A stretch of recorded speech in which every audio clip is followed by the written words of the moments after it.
Welcome to the Timesheets with Clarity self-paced training course brought to you by Digital Celerity and your instructor Nolan Eidsmo. This course is comprised of two modules. The first is for timesheet submitters and the second is for timesheet approvers.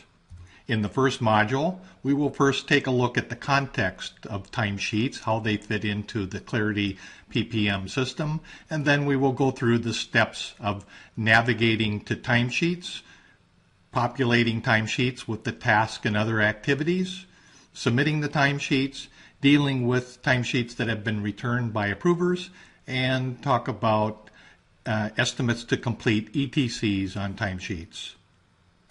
Now let's get started with the first topic on the weekly cycle. Timesheets typically follow a weekly cycle. At the beginning of the week, we create the timesheet. That means find the time period and open the timesheet. Then we begin to track our work to the tasks that are populated on the timesheet. At the end of the week, we submit the timesheet. And then it can be reviewed during this period by a project manager, but that is not a necessity.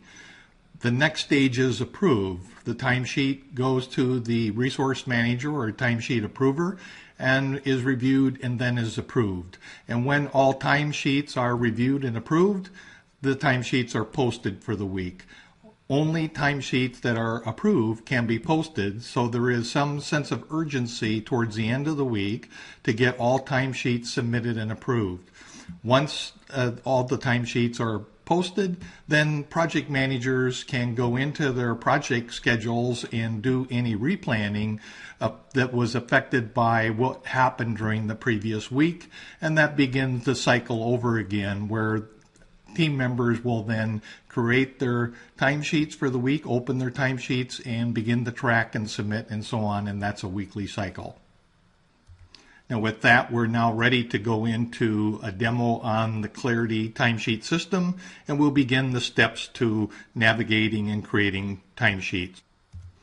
I have now logged into Clarity as a team member, and as a team member, I would not have the same level of rights as a resource manager or a project manager, and that is denoted by the left blue menu where the number of links that show up that are available to access different parts of Clarity is more limited for team members than for project managers and resource managers.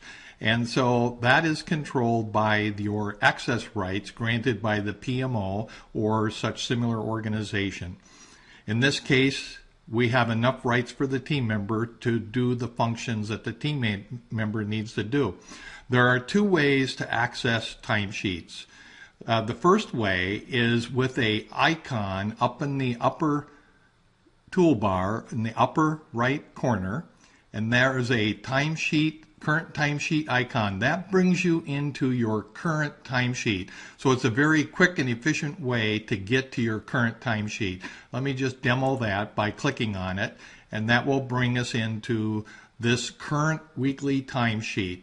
At this stage, this timesheet is not populated. It's just the shell of the timesheet, and it's ready to be populated with the tasks and other activities for the week to charge time to. In this case, I have logged on as a resource named John Doe.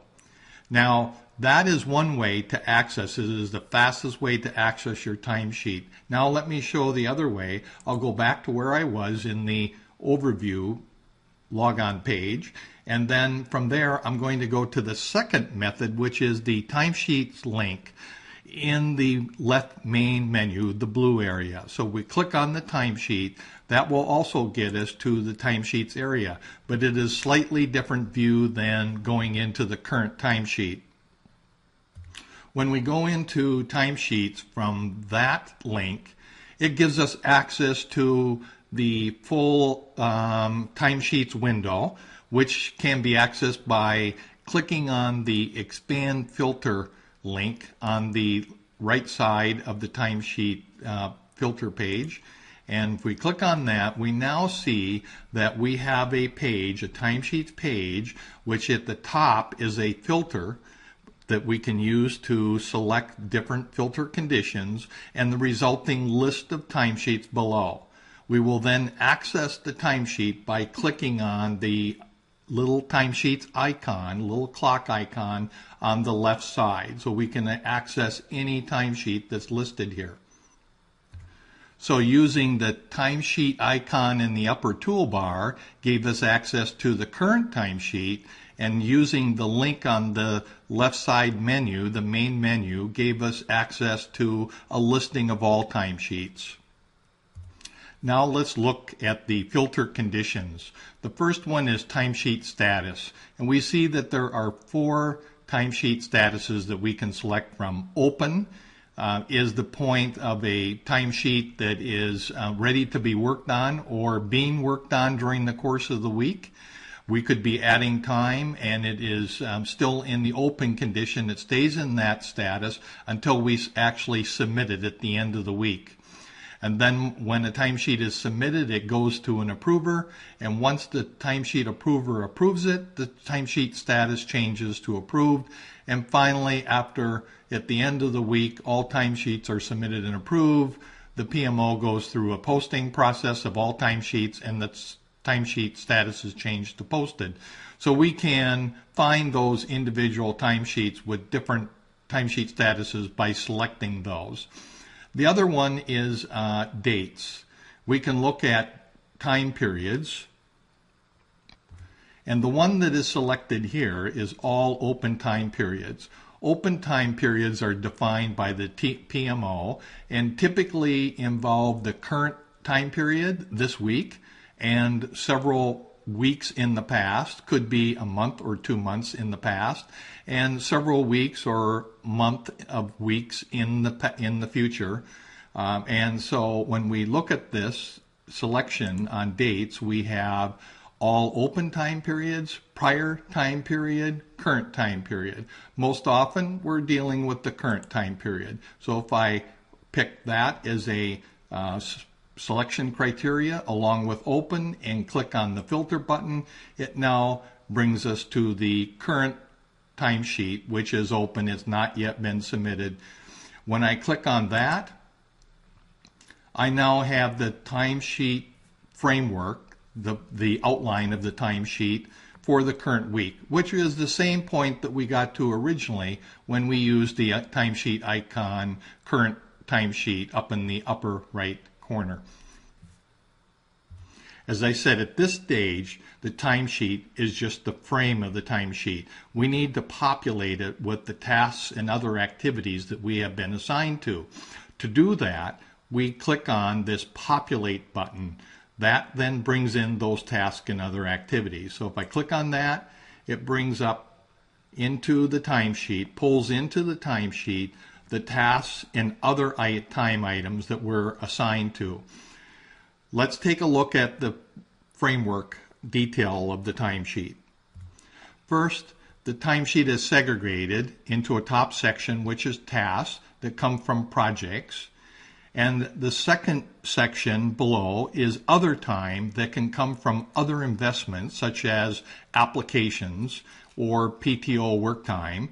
And there could be a third section on incidents. Depends on how your organization defines work. In this case, John Doe is not assigned to any incidents, or the organization may not use them, so the section incidents does not appear in the timesheet. If your organization only uses projects, then you would not see this other time section. Everything would be in the upper section under tasks. Now let's look at this upper section. What comes in is first column is the project name. And then the second column is under the title description is actually the task name. So we have projects and tasks that we're going to charge time to. We charge time then in the cells that are open for time entry here, and they follow the days of the week. What we see in the top here, Monday through Sunday, 1 full week, that could vary by the definition, the way that your organization has configured Clarity. Either it's Monday through Sunday